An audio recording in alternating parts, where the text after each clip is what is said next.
You're listening to the Wrigleyville Nation podcast. Season ticket holders and lifelong fans with neighborhood ties discuss Cubs news and neighborhood happenings. Here's your hosts, Jeremy and Pat. Hello and welcome to the Wrigleyville Nation podcast. This is episode 398 of the podcast. My name is Jeremy Deemer and I'll be your host. I'm joined as always by my co-host. He's my cousin and he's high atop Wrigleyville tonight. How's it going, Pat? It's going well, Jeremy. Thanks. I'm glad you were able to escape Arkansas and get back to Wrigleyville, and we are all under snow here. Most of the country is dealing with snow and cold, and so is our guest, and we'll bring him on here shortly. It's one of our favorite times of year, where Dan Szymborski from Fangraphs joins us to break down all things Cubs Zips. Dan, thanks for taking time out to talk Cubs with us tonight. Thanks for having me. I assume you guys are, in fact, covered with a great deal of snow as well. A lot of blowing of snow, shoveling of snow, but I've seen a lot of our friends in New York and across the country, everyone dealing with the snow and dealing with the ice and a lot of nasty weather here, but we can look ahead to nicer weather and nicer times as we talk about baseball and we think about where the Cubs will be and all things projections for the upcoming season. Dan, you are the proprietor of the Zips projections. Can you give a quick summary to our new listeners who are not familiar with your work? What is Zips and what does it do? Well, Zips is a set of unwieldy computer algorithms that project baseball performance based on a few things. It establishes a baseline of where a player is based on their recent history, StatCast data. It compares the baseline of players to every other baseline in the historical database, which is about 170,000 player career chunks for hitters, about 150,000 for pitchers, and then it extrapolates a big set of possibilities for the future, and it tries to find the middle ground to make a useful set of projections. As they say, all models are wrong, but some are useful, and the idea of Zips is to be useful. It will be wrong quite a lot because predicting the future is hard. You never get to really see the future ahead of time. You can only peer behind the veil, so to speak. Well, we're always fascinated by how well Zips does. It's very there's so much. You mentioned all the algorithms. There's so much attention to detail. We bring up stuff over the past 13. This is the 13th appearance of you on our podcast, and over the past 12, we'll bring up something. But yeah, what about this? And you're like, Zips can it handles that already. It's already built into it. We already do that. So it's always fun to dive deep into the numbers and into the projections. Pat, I know you like to hold Zips accountable for what it predicts. I do, Jeremy. I had a pretty good year with the Cubs, at least. There was the Brewers that I missed significantly on. Let's for those people who don't remember last year's episode, let's do just a quick recap of what the machine predicted for last year, and then what happened. So Dan and the machine predicted the Cubs would win 86 or 87 games last year, which frankly was pretty much the consensus in the Cubs fandom world, I think, among people who were not overly pessimistic and thought this team could advance to a 86, 87 win team. As it turns out, the Cubs ended up winning 92 games. And it's interesting to see why. And I think the Zips projections, frankly, were indicative of why the Cubs ended up with 6 more wins than we might have expected, or 5 more wins. Cubs catchers put up an extra 2 WAR beyond the prediction, as did first baseman Michael Busch, second baseman Nico Horner, and center fielder Picro Armstrong. And those 4 positions on offense really carried the day because that was 8 extra WAR just from those 4. Everybody else is pretty much right in keeping with what Zips had projected, almost scarily so in some cases. like Kyle Tucker. So that all worked out. The bullpen projections, although maybe we would have expected different players to have the higher WAR, when push came to shove, if you look at all the relievers from last year and what the machine projected them in total to do, that pretty much was what happened at the end of the year. That's what they produced in terms of WAR. The one area where the machine was a little bit overly optimistic, and it wasn't really, I think, the fault of the machine or optimism, it was just injuries and a little bit of underperformance, but the starting pitching, Boyd did slightly better than projected, and of course, Cade Horton sort of came out of nowhere and did quite well. But Tyon and Imanaga and others did not do what we had hoped they would do last year. So the Cubs pitching probably held them back a little bit in terms of advancing even beyond what the offense, the extra offensive production called for. So all in all, I do think it was a fairly good year for the machine. Can't really complain too much about last year. Any thoughts, Jeremy, on your part about last year? I remember the conversation we had around Kyle Tucker and what it was looking at. Dan, were you surprised that it was pretty spot on? I actually was going to take the over on Kyle Tucker for a few reasons, if I recall. So we're all of us. Yeah. Yeah. So I should listen. Sometimes Zips and I will disagree on things a lot because, I'm not wired to the machine. Sometimes I'm right, but sometimes Zips is right too. And it's usually, it's a pretty, it really gives you some humility when you realize that the projection system did a better job than you, and you're not as insightful as you think you are. I think the projections, I was pretty happy with the Cubs projections simply because where it missed, it didn't miss because it was fundamentally a different thing. Like Zips underestimated Pete Crow Armstrong, but it also projected that going into 2025 that they would get 4 wins out of the position, which is a pretty big. People thought that was a pretty robust projection for PCA. And I let's see, technically, never mind. I was thinking of the Rookie of the Year. I was going to make a joke about that, but I couldn't really connect the dots. It was a good year for the Cubs. And for some perverse reason, the projections working out makes it less interesting for me because it's fun to talk about where things went wrong. But actually, I think the storyline was basically there. Zips saw that the lineup was probably one of the best in baseball. The starting rotation didn't really have a true ace and had some downside risk. And I think we tended to see those things mostly play out during the season. Yeah, and Pete Crow Armstrong, by the way, the machine had him at 4 WAR, which was actually probably a more optimistic assessment than most people had going into the season. I think the fact that he ended up at 6 was, even more than we could have expected. I guess the defense would have been a large portion of that. Well, in fairness, it was only 3.5. In the depth chart graphic, it had Canario adding like 0.4 and someone else adding 0.1. Right. So I didn't have him at 4 full win PCA, but still 3.5 wins for a player who is still relatively inexperienced in the majors. I still think that was a good projection, even if it was short. And the fact that Steele, who was projected to be the Cubs' top starter at 3.3, if I told you he'd end up at 0.1 because he'd be out 2 games into the season, that was, something that they were able to rebound with Cade Horton, who wasn't really, the machine didn't even think of Horton as an option for last year, which is kind of interesting. No, Zips was not into Horton last year. And which is consistent with basically the whole national media, which is that like Horton is just sort of this very under the radar guy, even now after what he did last year and almost winning the Cy Young or the Rookie of the Year.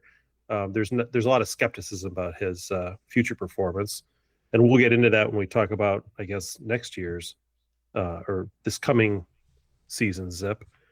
I do think that next year when we have this conversation, we're going to have a lot more to talk about because there'll be a lot of more. I think there are probably more mistakes to really focus on based on what you produced last week in Zips. I don't know if you want to get into next year's predictions, Jeremy, or yeah, let's do it. Let's talk about the 2026 Zips are out.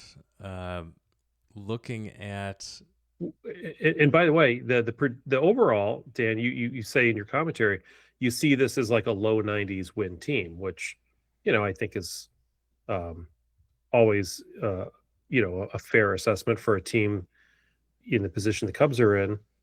But how we get there is kind of interesting, I think, this year compared to last year. Yeah, it's slightly different. I think probably the biggest disagreement that I think we'll probably get into is Zips just isn't that big on Alex Bregman in Chicago. But I don't want to steal any thunder on that. Yeah.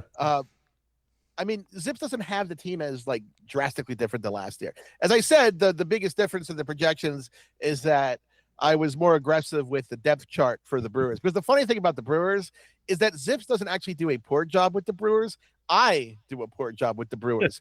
I am always giving them a depth chart for the simulations that is more conservative than they're actually going to do.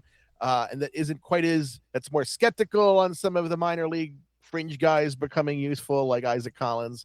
I'm always a little skeptical that they're going to be that aggressive about some of those decisions, but they tend to be. So I'm trying to this year have some faith. I don't need to assume that they're going to play ex-veteran way too much, because the Brewers do a really good job at utilizing the talent they have. I hope no one listening is upset that I'm praising the Brewers given the current rivalry. But when it comes to the Brewers, I think we all always underestimate the Brewers, and I think yes, primarily we underestimate their ability to sell their souls to the devil in order to produce fake players who do, have good numbers out of nowhere, which is what happens every year. Jeremy, what did I text you when they announced the Freddie Peralta trade? One of these guys is going to win the Cy Young. Yeah, exactly. It's true though. And I always have a soft spot for the Brewers. I mean, I saw them a lot growing up because they were in the AL East at the time. If someone came up to me at gunpoint and said, what league are the Brewers in? And a very weird reason to be being held at gunpoint, I would probably blurt out AL for the Brewers and NL for the Astros, the NL West Astros. So I saw a lot of them growing up. They had one of the best logos of all time. The MB glove logo is an 80 Tremendous logo in sports logo history. The uniforms were great. I grew up watching Robin Yount and Paul Molitor. That was always fun. And as an adult, I appreciate Brewers more than like the mascot of any other team. I mean, I give a lot of money to Brewers over the years. Well, getting into this year's predictions of the Cubs, I noticed that when it comes to the position players, every single position player is predicted to have a lower WAR than they did last year, with the exception of Suzuki, who's goes from 2.6 to 2.8, probably because he's playing the outfield versus DHing. And everybody else takes a hit of, sometimes a minor hit, but the ones that are the most noticeable were Nico Horner, who goes from 6.2 to 3.9, which I think would not make too many Cubs fans happy. And then we've got Michael Busch going down from 4.6 to 3.5. What is it about these players who are not really aging out? They're still on the right side of 30, but what is it that makes you think that they're going to do worse than last year? Well, in the case of Zips, the older Horner gets, the less likely there's a big offensive upside waiting. He's good, but every year he doesn't achieve that. His ceiling in that sense becomes a little bit lower, and so without that potential being reduced, it has a difference in his projections. I'm trying to really, I should actually pull up like the exact number I had him for last year, 2025.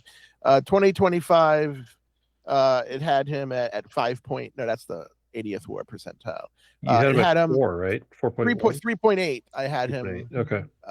Going into last year, and in fact, I'm sorry. I'm looking at 2026. Oh, okay. Yeah, that is current. Yeah. Yes, he put up a 6.2 WAR in real life last year. Yeah, 4.5. I had him at last year. So Zips is a little more conservative simply there. Let me look at something else. He did better than the machine thought he would do, and the machine is punishing him by saying he's going to do even worse than the machine thought he was going to do last year when they undervalued him. There might be some like latent variables that I'm not seeing like right at this moment that could be affecting. Are machines vindictive? Is that one of their qualities? If it is, I don't think I have the intelligence level to program a vindictive machine. I think you would need someone with some serious computer science chops, which I don't have. I was a math econ guy in college. Yeah. I know like Visual Basic. I like languages that people don't use anymore. I don't think. So I'm not really. I guess I'm not real. I'm kind of archaic now. I'm not really a modern analyst to the same degree I used to be. That's kind of depressing in a way. Your machine had Bush at 2.7. In reality, he was 4.6, which was significantly better. And now the machine, in its vindictiveness, is pushing him back down to 3.5 for next year. That actually is surprising now that I look at it. Again, it has to come down to things like some of the StatCast data, some of that kind of thing. I had to look at the data set. I don't know. It's just, unfortunately, it's something I can't really adequately answer in 30 seconds. Yeah, but I'll give you a follow up, and you can mention it at some point. Sure, would love to. Yeah, no, just there's a lot of variables to dig into, so that tends to it. I think it's not as clean. It's not as clean as the Nico not having power hurts him. There's although more he still had 6.2 power. See, he had 6.2 WAR with 7 home runs last year, so that's pretty impressive. And Bush sure did not have a problem with no, power. he had a great season. I'm just slowly trying to look at things. Or actually, I'm quickly trying to look at things and see if I can have a helpful answer to this very quickly, which I do not, unfortunately. Because it ties into the same thing of like, okay, well, let's talk about Bregman, because I think that's obviously the big now news Bregman I've dug into because people have asked about that. And we are also people that want to know, because the Cubs' big signing here. This is a big deal. This is replacing Kyle Tucker in your lineup. This is they're counting on him to be a superstar at this position. And just for the audience, last year I looked at the Red Sox, and I guess Bregman was predicted to come in around 4 WAR. He was injured for part of the year, which probably drove him down a bit. This year, the projection is 3.7, which I found a little bit disappointing, but even more disappointing when you dropped your Mets thing, which was inflated, great inflation all over the place with the Mets. But they have Dante Bichette at 4.0 at third base. Bo Bichette. Sorry.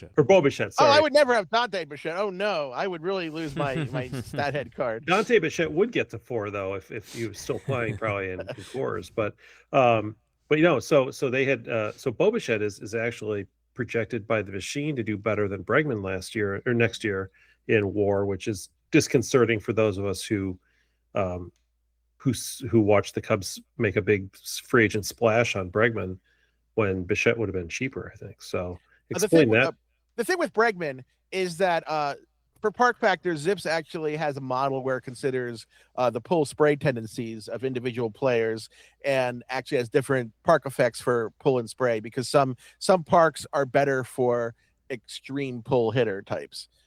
And so sometimes that's why you saw Isaac Paredes usually got a pretty good projection the last few years in Houston, but not quite as good this year, which surprised me. But in this case, Zips does see some risks with Bregman because he is a pretty extreme pull hitter, and he played in 2 parks. I can never remember the new name in Houston because it used to be Minute Maid and Fenway. It sees a real kind of a batting average downside from him. Because those parks both reward a pull hitter.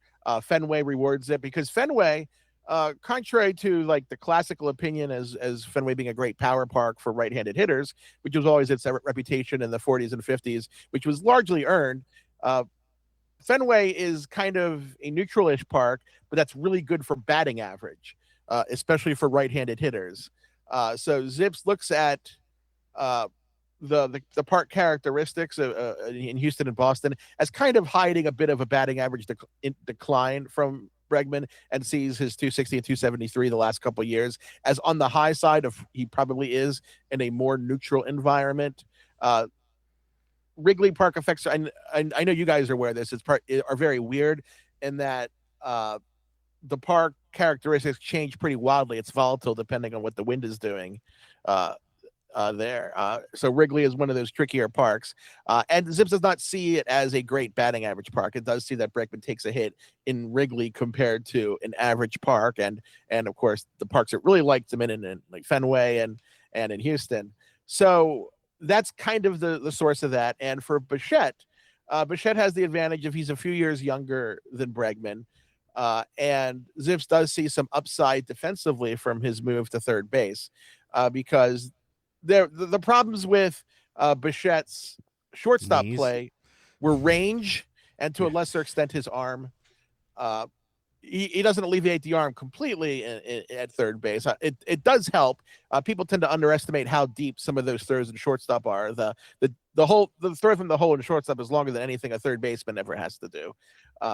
But his range was basically the worst of shortstops, and range limited players who aren't error prone tend to do better moving, relatively speaking, moving on the spectrum, on the defensive spectrum, than say a player who has good range and is terribly error prone, because an error prone shortstop tends to be an error prone third baseman. And Bichette's become pretty solid from an error standpoint, those kinds of misplays. So Zips actually likes him better as a third baseman than it did as a shortstop. We'll see if that plays out. It could very well he ends up in second base and then the whole Simeon shuffle, but we have to see about that long term. There is some hope among Cubs fans that the Bregman situation will not be as dire as the machine projects, because if you look at the spray chart of his balls at Fenway last year, quite a few of them that hit the wall would have gone over the wall at Wrigley too. So there's always the potential for more home runs. Yeah, the spray charts are always tricky because they're kind of results and they don't really reflect, the climate environments or things like. There's a lot of factors that doesn't really take into consideration. I guess the most extreme example is in Coors Field. Statcast has improved their modeling of this quite a bit. But generally speaking, traditionally, when you would plot players' home runs and move them into Coors, they wouldn't be home runs, but they would be home runs in Coors. Obviously, it's not the same kind of situation. And I actually think Bregman was a really solid pickup. Zips doesn't just think he's quite as good as some hope. Well, I can understand why the Cubs catchers would be projected to be a little bit worse than last year, because Kelly had such a career year. Hopefully Amaya coming back will help even that out a little bit, but it is concerning, although not unexpected, to see Happ and Suzuki and Swanson all have slightly reduced numbers this year. Is that more of an age thing with those three? With the corner outfielders, it is. It's just the basic case is that once you get past 30, I mean, traditionally there's always been this kind of sense that the prime extends to like 30, 31, 32, but actually players tend to peak earlier than most people believe. It's just what happens is a lot of players who don't advance in the minors are probably players that actually just peaked early. And you see that a lot with some superstars who tend to peak very early in the majors. Like the guy who puts up 8 win at age 23 doesn't mean he's going to put up 10 win at age 27. Quite frankly, that's the high. In Swanson's case, he did miss his win projection last year. And so Zips isn't just being purely vindictive here. No. Moving to the pitching here, I noticed that the Cubs pitching staff actually has lower projections than last year in Zips, and for most pitchers.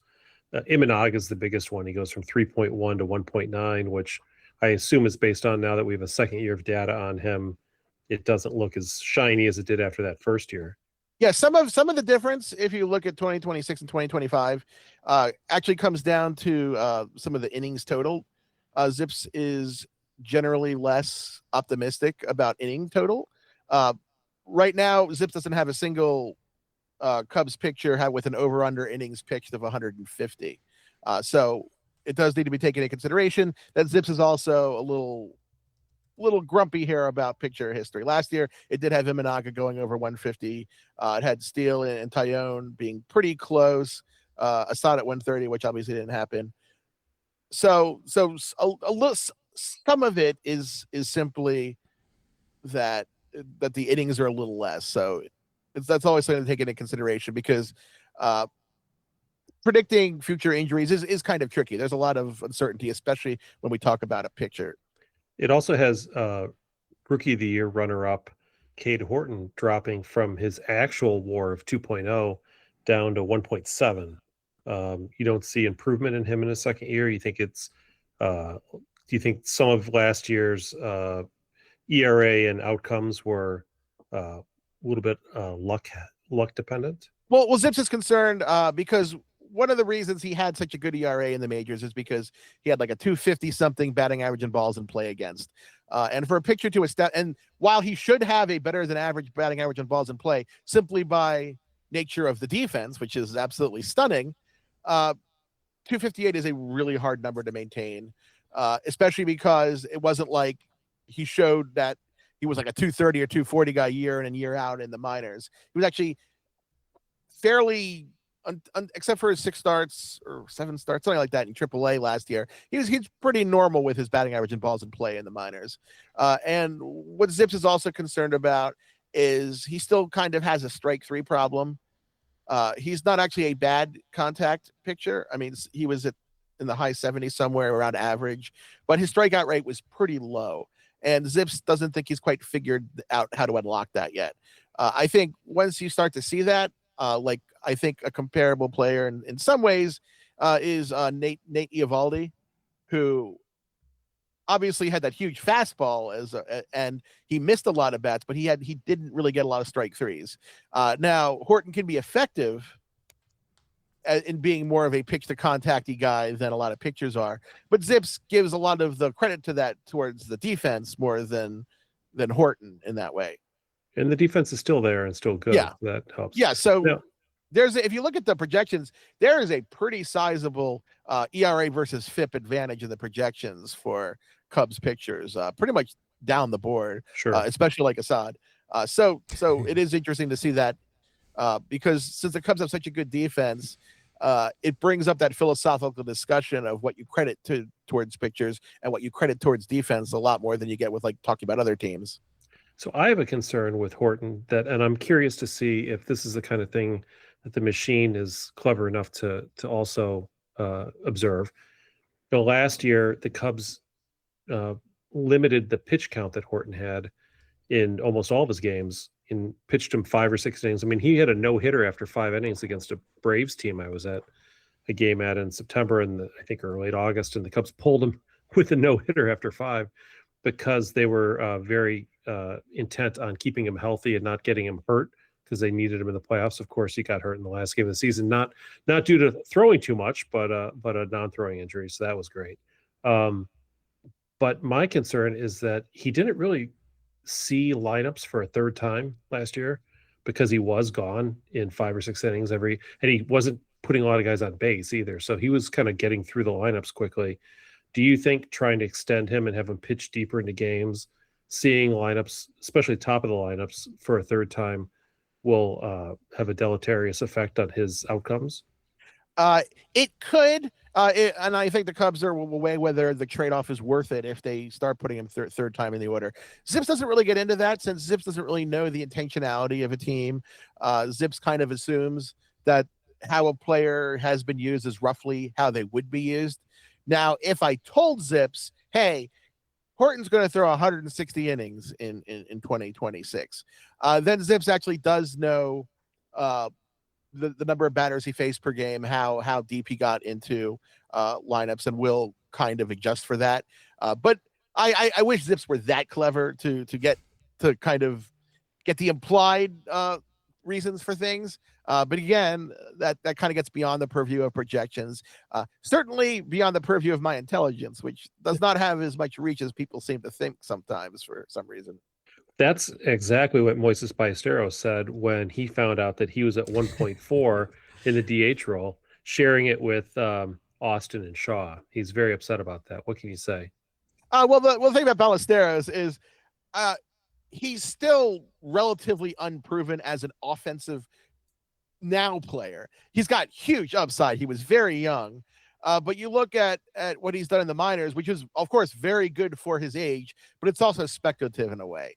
He had a 121 WRC plus in AAA last year, which is really good for a 21-year-old, especially one who can actually fake play being a catcher. But a 121 doesn't translate into a 121 in the majors. It translates into like a 95 or a 100.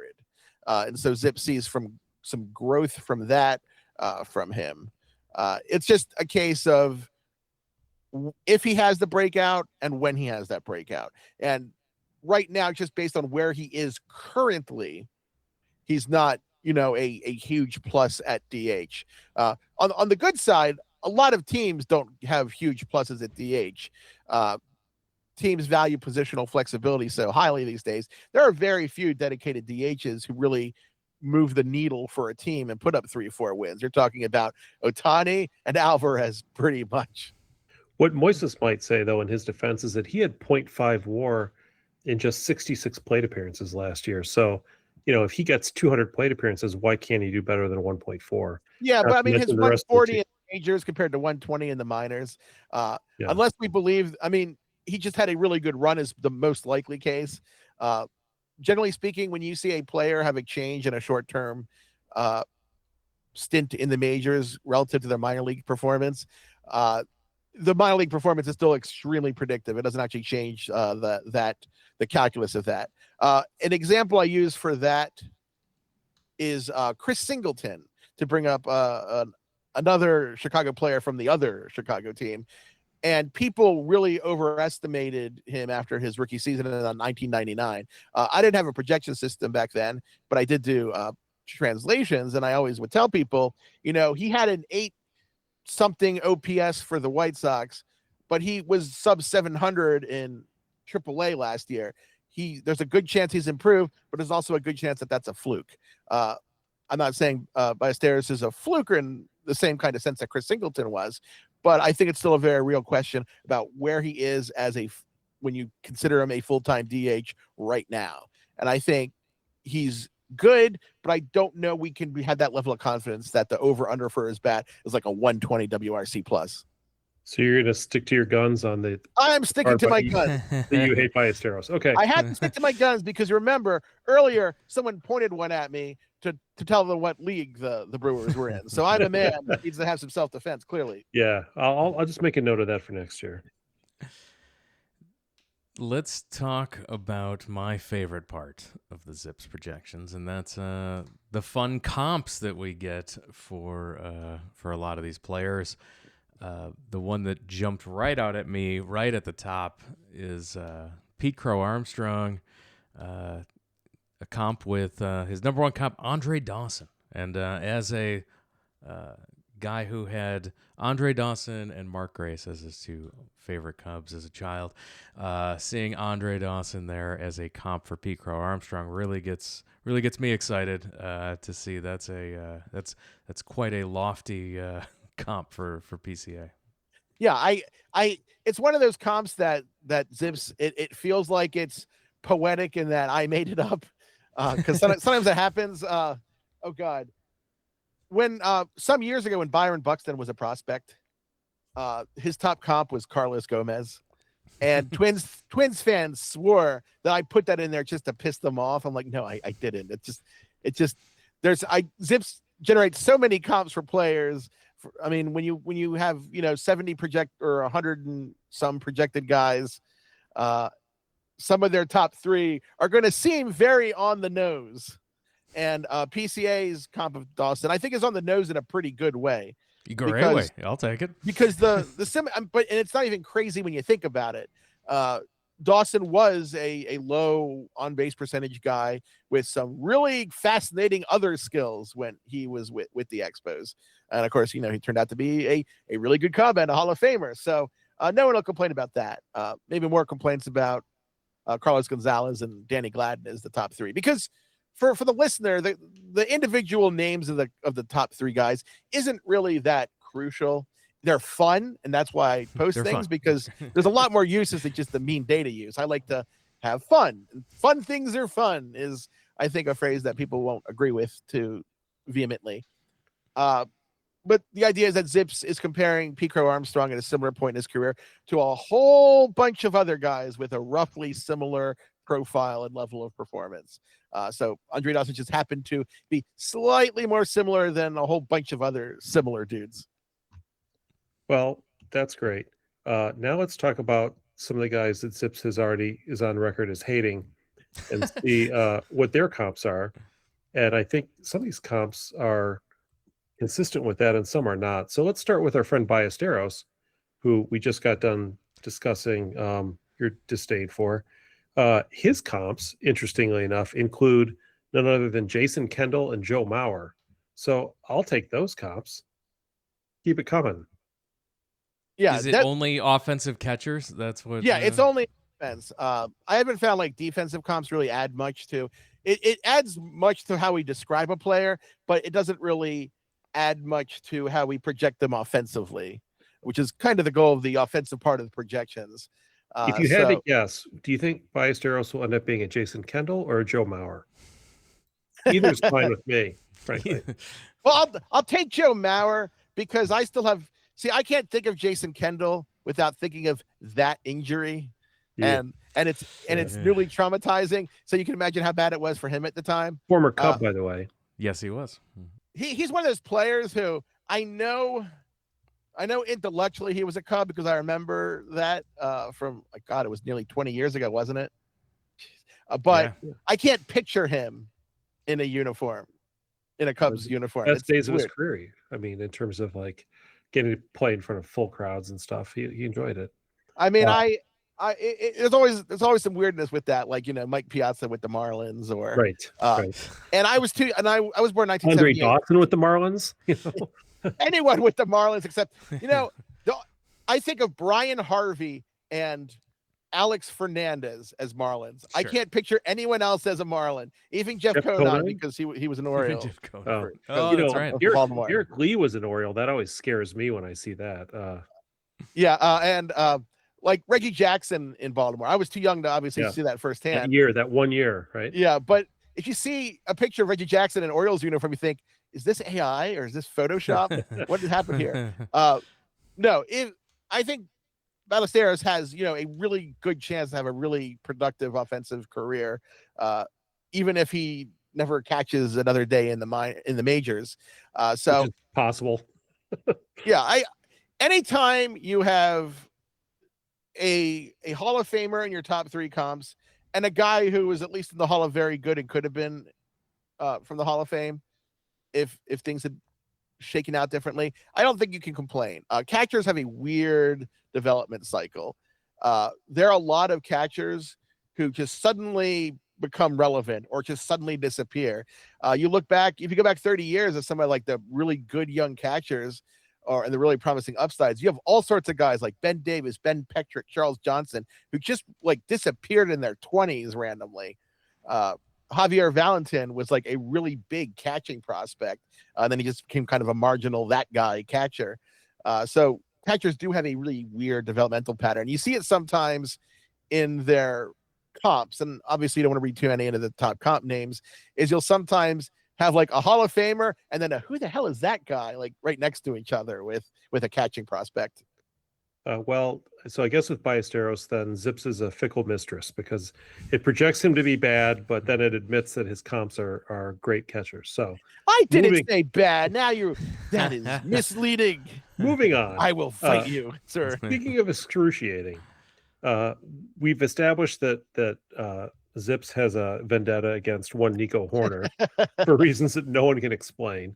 Not really. However, and just to add insult to injury, the number one comp for Nico Horner is Steve Sachs, who we recall as having fraudulently beaten out Ryan Sandberg for Rookie of the Year in 1982. A Rookie of the Year voting, by the way, that included in the top 8 not only Steve Sachs, but also Johnny Ray from the Pirates, the second baseman, Willie McGee, Chili Davis, Ryan Sandberg, Steve Bedrosian, who fraudulently won the Cy Young over Rick Sutcliffe, and Eric Shaw. That's a pretty good top 8 for your Rookie of the Year for 1 year, isn't it? Yeah, that was during the 1980s peak writer. Closers are the greatest thing ever. When, they would win MVP awards sometimes and stuff. Yeah, it was awful. Now they get so little. I mean, because next year, I don't know if you guys noticed. 'Cause I don't know if it got that much notice, but the Baseball Writers Association, we are doing our own reliever award next year. In response to this, an official full award with the slate of awards that we give out, because what it comes down to is, now that we're kind of in the sabermetric generation, no writer group is ever going to give a Cy Young award to a reliever again. No. Willie Hernandez got in under the gun. Yeah. And some of those votes are just crazy. But if you look, but Steve Sachs, of course, has a pretty checkered history, because if you remember that episode of The Simpsons, he did a lot of murders in New York. Yes, well, and he did do a lot of murders, because unlike Nico Horner, who is a Gold Glove quality second baseman established for many years, Steve Sachs couldn't even throw the ball to first base. Like, he was mentally ill and he couldn't throw it to first base. He once had a minus 1.3 defensive WAR as a second baseman. I didn't even think that was possible. Yeah, that is hard. He was a very good hitter for average. Yes. It's funny how quickly, if Horner were 31 or 32, I'd probably understand the projection a lot more, because batting average, especially contact heavy guys with no power, batting average tends to be a very young man's game. One of Bill James's observations about young player skills versus old player skills is something that's really held up under statistical scrutiny. Batting average and speed type things peak really early, while pure big hoss home run slugging tends to be an old player skill, and play discipline. Right. And the theory is somebody like Horner probably beats out some ground balls, that are, for hits with his speed, which adds extra value as a young person, and you don't beat those all out as an older person, right? So hurts your average. Yeah, Zips is actually aware of actual bunt hit totals, so that actually could. Or not even bunt hits, but just like slow rollers, infield hits totals, slow rollers to shortstop. Yeah, exactly. So yeah, Steve Sachs. Sorry about bunt hits. That was stupid. Steve Sachs could not throw to first base at some point. In fact, Jeremy, you're probably too younger to remember this, but he would be like 7 feet from the first baseman and throw it 25 feet over his head. I mean, honestly, if you blindfolded somebody and didn't even tell them where first base was, they would throw it more accurately than he did. It got so bad that he'd have to like kind of walk the ball over and underhand it. It was really bad. And it was interesting. He had actually kind of established himself. I don't know if his defense would have kept him viable long enough, but it might have in those days. He was actually making a legitimate case to being on a 3,000 hit threshold. Bill James, I think in the 1991 baseball book, one of his post abstract books, actually had his favorite toy projecting Sachs at like, I think 40% or something to get 3,000 hits, which is a huge number, because through age, when he finished with almost 2,000 hits, and that was after essentially being done as a good hitter at age 31. So he wasn't on the craziest career path ever. Through his 20s, he was at 1,400 hits, which is a good number. But he went to Chicago with the White Sox, and he just disappeared so quickly. As do so many. So looking at the murders. Looking at the pitching side of the comps, the Cubs pitching staff is lousy with Jeremy Guthrie comps here, as we've got Jameson Taillon and Colin Ray, both Jeremy Guthrie comps here. Dan, as an Orioles fan, I'm sure you. You can keep your Jeremy Guthrie. keep him there. I don't want him in Baltimore. Zips. I mean, a lot of these guys. Look, the good thing is that I don't think anyone's going to be bad or anyone's going to be mad about a mediocre Taillon projection. I don't think he has the percentage of the fan base that really thinks he has huge upside. Or I could be wrong. Maybe I'm completely misreading things. But at this stage of his career, you kind of know what you're going to get from Taillon. Oh yeah, exceeded all expectations last year. Absolutely. And but it's I found it fun. Rarely do I see this when we look at a Zips comps or projections that like Taillon had Guthrie and Samardzija as 1 and 2, and so does Colin Ray. They're like the same guy. Well, I mean, I guess if you have one, you might as well collect them all. It's the Pokemon thing. Got to catch them all. Do you think Zips has a sense of humor? Because I noticed that this Justin Steele comp, the number one comp, is Tommy John. Yeah, I thought that was cool too. But again, I can't program vengeance or humor really. I like to think I'm pretty jovial, but I can't really make Zips jovial. There are quite a few decent, like Bruce Hurst for Matthew Boyd. That's yeah. fine. I don't think these are really. I mean, they're not the most. No, those were the outstanding for fun Minaga. ones. I'll take that. Yeah, I mean, these were all guys who were pretty useful inning eaters, and I don't think anyone looks at any of the starters with the Cubs and thinks, "Oh, that's like getting Scooble." I don't think anybody has that belief. I do have a concern though with Tyon Walker for Cade Horton, because Tyon Walker was famously very inconsistent and could be very bad at times. I hope that's not the case with Horton. Yeah, that's a hope too. And the Tim Belcher comp for Edward Cabrera, it's meaner than it actually is, because I think people mostly remember Belcher kind of in his late career phase, where he was this, Belcher, where he was just kind of this mediocre guy who went to like everywhere, like kind of like a Mike Morgan who wasn't quite as good, but he was he was a first round pick, and he had some really solid seasons early on. So getting a Tim Belcher comp isn't that bad. He was a pretty good player in the time period that Cabrera is in this career. Obviously, the hope is that he has a better 30s than Belcher did. Although now that I opened it, sorry. No, I was going to say the number 3 comp was Darren Dreifert. He had some good years with the Dodgers, right? Yeah, I mean, so hopefully he doesn't have that same. I mean, I guess you can see the comp because they're both kind of like, there's been injury concerns, there's upside. Sorry, I opened up Tim Belcher just to double check, and he actually had a couple pretty good seasons in his 30s. I don't remember being that good in 1996. Jeez. Well, we're going to need Edward Cabrera to do a little bit better than Zips is projecting him at, because they've got him at 1.9 WAR this year, by the way. So we need some of those good Belcher years, not the 1.9 years. Yeah, but again, it's projecting 130 innings for that assumption. Sure.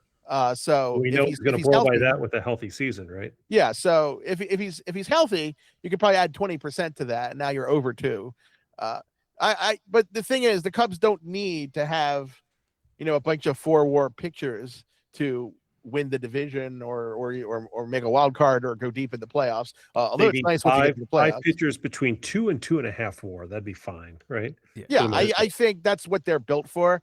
The defense will take a lot of that missing production.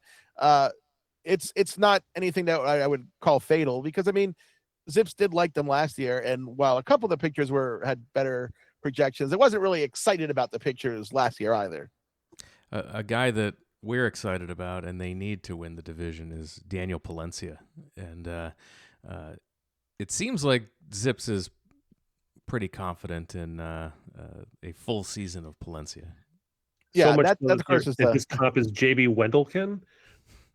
Wasn't that guy with the A's for like 2 years? That guy probably with the A's, saves in his life. Like, come on. Yeah, I mean, he was with the A's, but he sounds like an A for some reason. Yes, he does. But I don't recall him as being much of a closer. Do you? He wasn't really used as a closer, but Zips doesn't really care too much about the run, about how he was used, and he had a really good run in his 20s. I don't quite remember what happened at this point. He did go to Japan a few years ago and had success. I don't know actually what he's doing now.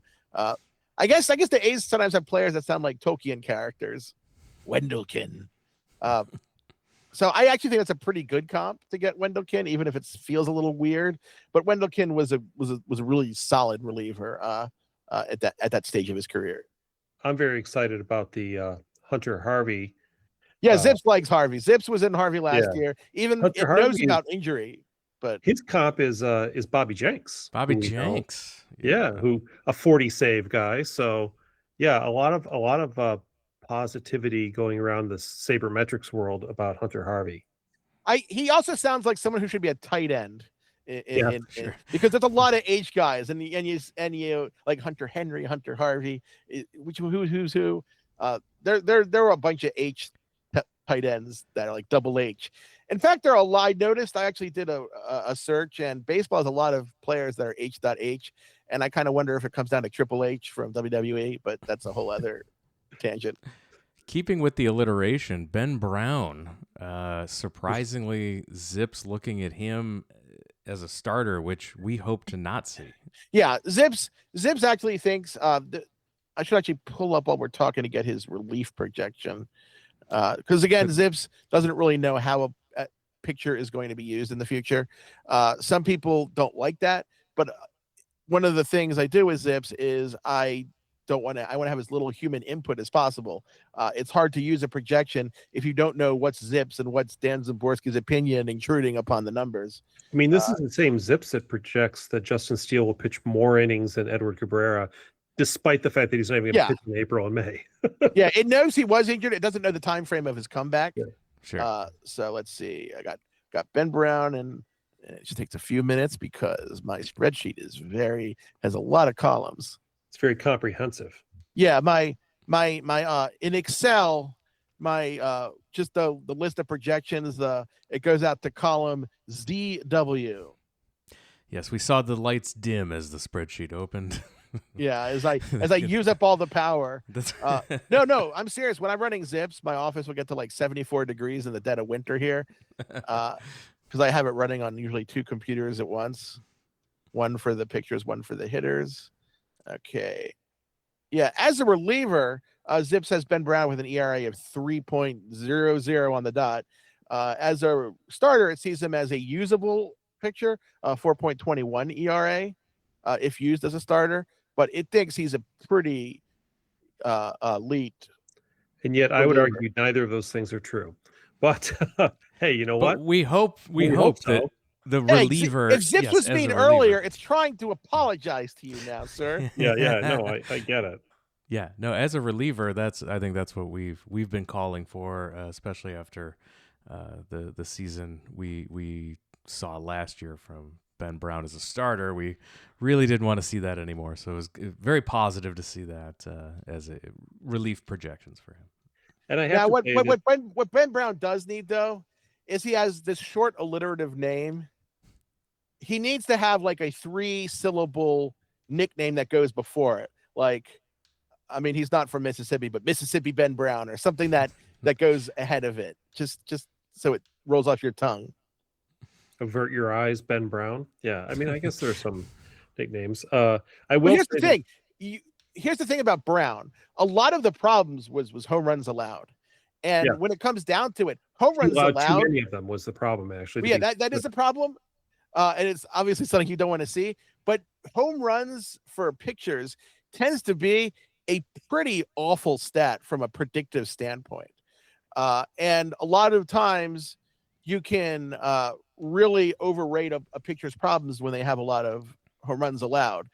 It's something I brought up when the Dodgers signed Andrew Heaney a few years ago. People were like, he allowed so many home runs, but home runs are kind of bad. You can tell home runs are a bad stat for a pitcher because there's a stat called XFIP out there for people.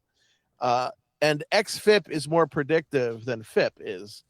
And all it does is it just gives every pitcher a league average a number of home runs allowed.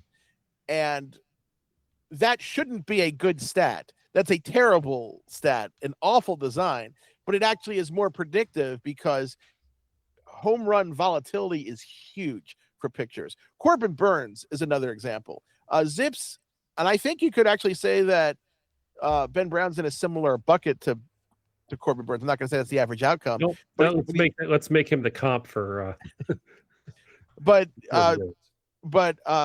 Zips gave him a really solid projection in 2020, and this was coming off a season where he allowed 17 home runs in 49 innings, excuse me. That is a massive, massive number of home runs. And people said Zips clearly doesn't understand that he was so easy to crush. And I said, well, home runs are a really volatile stat. And of course, he came in next year, had an ERA of 2-something, and then was an ace pitcher for another 4 years after that. So I don't think that's the average outcome for Ben Brown.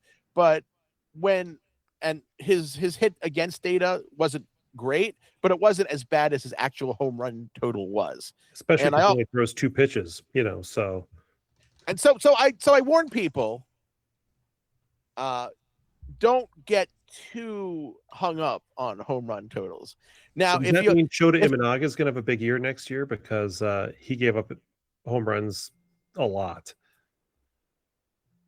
No, Zips does have his home runs coming down, but Zips always saw him as kind of a home run allowing guy from the experience, because he allowed relatively large number for a player coming over from Japan.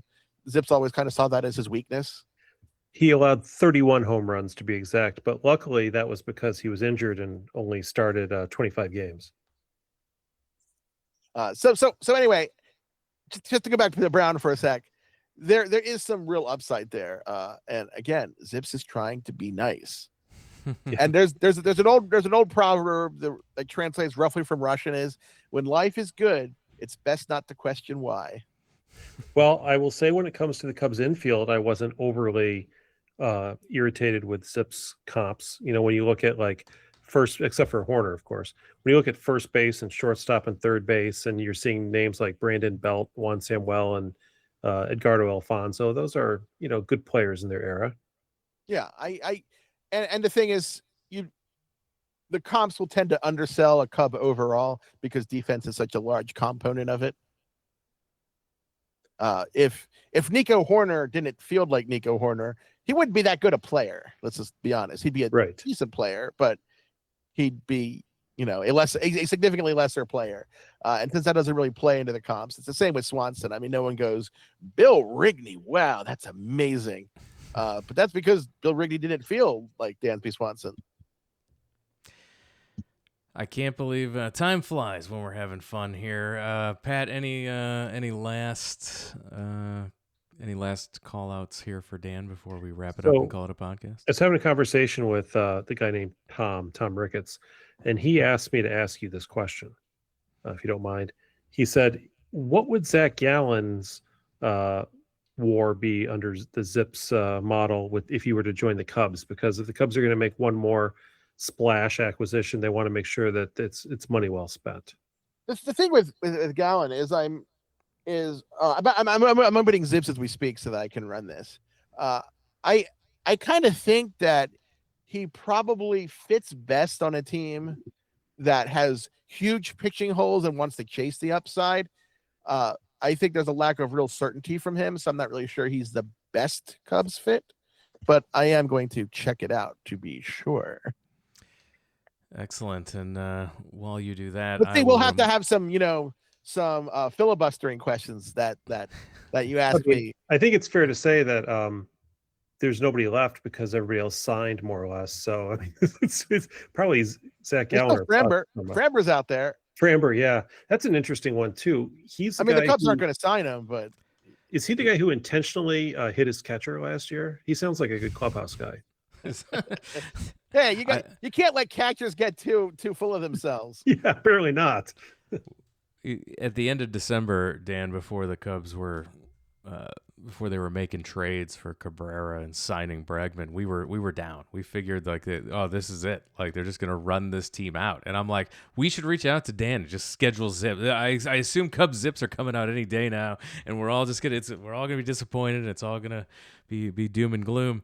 And then they went on this run, and I'm like, and then it was like a week later, hey, Cubs Zips are out, and I'm like, I know he's told me that he,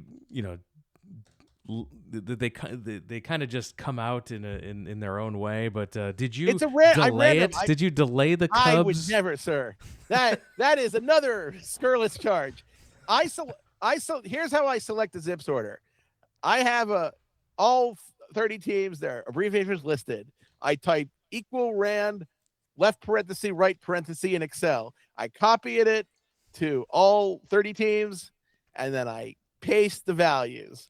And that random number is the order that I go in. And the Cubs, along with some other teams, the Orioles were one of the last teams. The Mets were. The Cardinals were the last team. Between you did by doing the Cubs and Mets when you did, it was like perfection. It was perfect timing. And I always assumed that you did the dumb teams first that weren't going to spend any money. Like, you do the Pirates and the White Sox to buy time so that when the free agency went further along, you could have a better, more developed sense of what the good teams and the teams that will spend were going to look like. Yeah, actually, Zips is more positive on Gallen in Chicago than I expected. It projects a 3.99 ERA in 176 innings for 2.1 WAR. It thinks he'll get more advantage out of the defense than the average pitcher would. That's a ERA plus of 101. So he slots right into our 2 to 2.5 WAR model. The Cubs get 6 starting pitchers in that range, and that way, when one of them gets hurt, they'll always have 5 healthy, hopefully. But the thing is, he did miss some time in 2024, but Gallen actually has a pretty good injury history. Yeah. So I'm actually more interested in that being a possibility than I was a few minutes ago. I will let my friend Tom know. Earlier, Dan was a liar. Well, with that. Oh, he gets as expected, he gets another one of those underwhelming comps. He gets late career Jack Morris. Oh. Okay. Almost Hall of Famer. No, he is a Hall of Famer, remember. Ugh. Oh, yeah. The committees that can't induct anyone right. but That's right. Harold Baines and Jack Morris. That's right. I forgot about that. Yeah, I try to forget about that too. As Ron Guidry sits at home scratching his head, figuring like Invita Blue, wondering what's going on. Yeah, I'm still horrified that my colleagues got so close to inducting Morris normally. Because he was up like 70%, I think, in his last 60 something. Yeah. That probably wouldn't be the case today. The voting electorate has actually changed quite notably in the last decade. I think people underestimate how many writers vote now that were not voters then. So hopefully he would have had a pretty low percentage. Sorry, I just don't like Jack Morris. He not because he was a bad player. It was because of that incident with that reporter towards the end of his career. Jennifer, oh God, what was her name? Do you guys remember this situation? He did something inappropriate? Yeah. Jennifer Fry was her name. Sorry, I couldn't remember it. Back when he was in his kind of towards the end of his run with the Tigers, he was in the dugout post game, and media goes in there to talk about things in the dugout. And Jennifer Fry, she was an intern with the Detroit Free Press at the time, and she was trying to get a quote from him about his start, and he told her that he only talks with women when he's naked and on top of them. Yeah. And this was in front of the clubhouse, her colleagues and everyone, very publicly and loudly in the clubhouse. And she later had personal problems. She I believe she had an alcohol problem. And so it was a pretty sad spiral. I wouldn't vote based on the Hall of Fame of that, but personally, I'm happy he's not in the Hall of Fame because as someone who, I'm not a beat writer, but I am still technically a journalist. I'm a human. I find that kind of just thing is really gross that he did, and so blatantly, and it just bothers me because he was always kind of a meathead, and he's still kind of boorish, but that was just ugh. He also, in 1986, won 21 games with a 3.27 ERA, led the league with 6 shutouts, finished 5th in the Cy Young, but still managed to give up 40 home runs, 4-0. I don't know how that happened. Yeah, home runs are overrated. He actually allowed a lot of home runs some seasons. Sure. 389. I mean, if he were an offensive player, he'd be borderline Hall of Fame just on his home runs and runs scored. Yeah, but his career ERA plus is 105. That is humorously low for a Hall of Fame pitcher. Yeah. I mean, just to put that into perspective, Tyone was at a 105 in 2025, and yeah, he had a good season. But you don't think of Tyone and think a player who has that season for most times is a Hall of Fame guy. If that's the case, then Rick Russell's definitely a Hall of Famer, right? Oh, Big Daddy should be in the Hall of Fame. No, not even an if case. He should be in the Hall. But the writers used to not do a good job at all. No. And he wasted a lot of his time with the Cubs when nobody was paying attention. Well, how was it his fault? No, he was putting up 9.5 WARs. Yeah, he was a terrific player, and I think in a year. Imagine that. But it's funny because I'm a certain age. I remember him mostly as an old giant, like I guess everyone else does, except who isn't Pirate and giant. Yeah. No, Rick Russell should be in the Hall of Fame. I will fight that guy in the alley who's pointing the gun at my head to name team league affiliations. I appreciate it. And with that, we are going to wrap it up and call it a podcast. Dan, always a pleasure breaking down the Zips with you. Looking forward to the baseball season. I know that spring training's right around the corner when we get to a deep dive into the Zips with you. Please remind all of our listeners how they can find your work on the internet and follow you on your social media channels. Well, it's pretty simple. You can find me at fangraphs.com. You can find me at Szymborski on Twitter and Blue Sky, or I guess X and Blue Sky.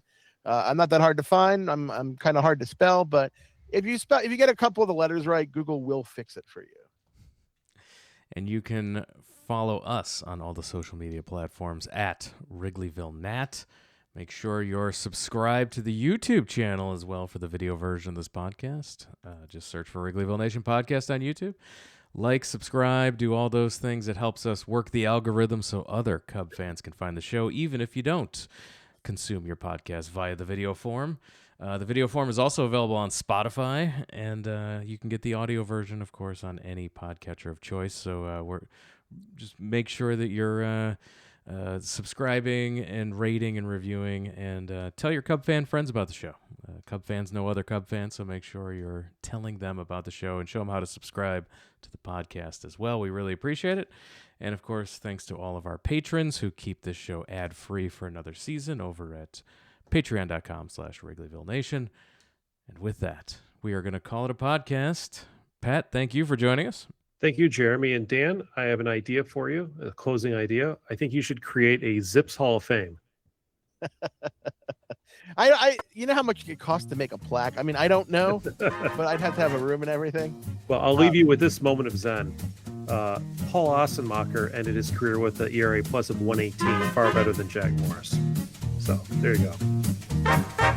Thanks again, everyone, for listening, and we'll talk to you again next time.